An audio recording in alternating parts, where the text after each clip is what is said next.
Well, it is a reckoning for alleged fraudsters in Minnesota. Today, the U.S. Attorney's Office announced new charges in connection with widespread schemes to defraud government-run programs. At the same time, the FBI raided a Bloomington business exposed in a KARE 11 investigation. Now, we do have team coverage tonight. Before we get to Lou Raguse with the new details on the dollar amounts of fraud, A.J. Legault is here with more on today's raid and the latest fallout from his housing hustle investigation. Hey, A.J. Hey there, Rena. The magnitude of the fraud cannot be overstated. That was the quote today from Minnesota's top fraud prosecutor.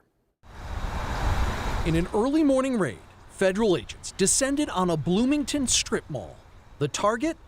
Ultimate Home Health Services. The company, no stranger to KARE 11 investigates.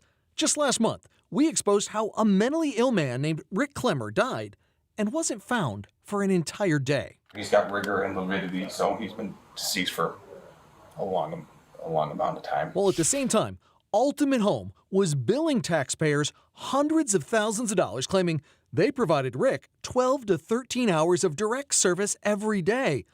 A worker caught on police body cam admitting that was not true. He is one of the most independent, residents here.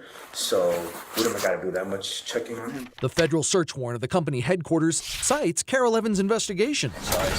Agents hauled out computers and boxes of evidence, part of what federal prosecutor Joe Thompson called a new massive investigation into ICS program fraud. In all, since 2021, Medicaid has paid out more than $400 million to Minnesota providers of ICS. Thompson also announced 5 new indictments of housing stabilization providers, including Hassan Hussein and Ahmed Mohammed, the owners of Pristine Health, a company KARE 11 exposed billing Medicaid claiming to help Ben and Haley Gutowski find housing. They just billed us for nothing. Do you have anything to say to the Gutowski family?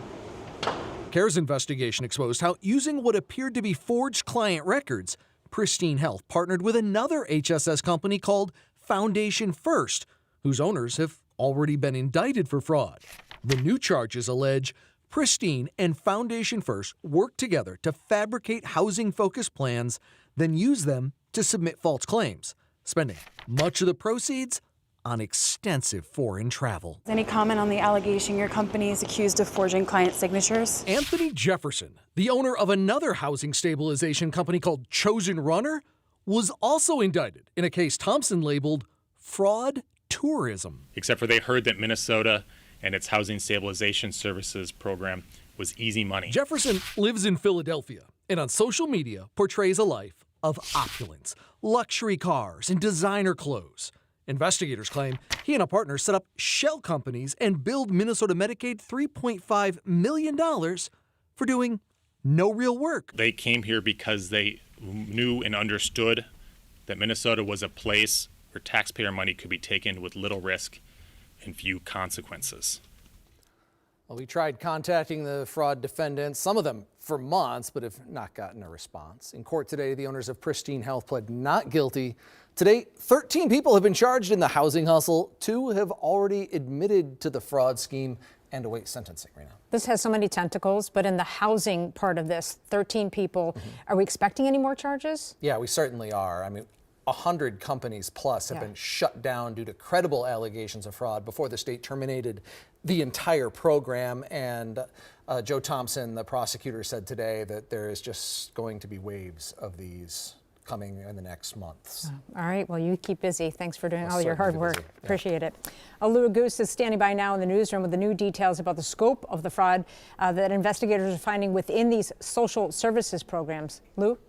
Yeah, remember, Rena, the numbers we've been reporting the last few months between $1 and $2 billion are staggering enough. But today, Joe Thompson said they've calculated the amount of Medicaid money that the state sent out to the 14 highest risk programs that are now being scrutinized for fraud. And the total amount paid is $18 billion. How much of that is fraud? Thompson estimated it could be about half, $9 billion.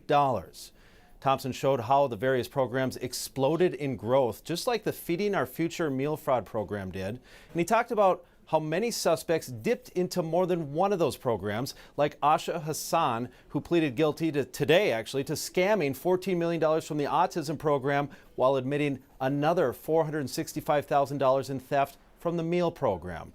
All that to explain that Thompson says he doesn't come to his estimate lightly. Minnesotans and taxpayers deserve to know the truth of the fraud. The fraud is not small. It isn't isolated. The magnitude cannot be overstated. What we see in Minnesota is not a handful of bad actors committing crimes. It's a staggering industrial scale fraud. It's swamping Minnesota and calling into question everything we know about our state.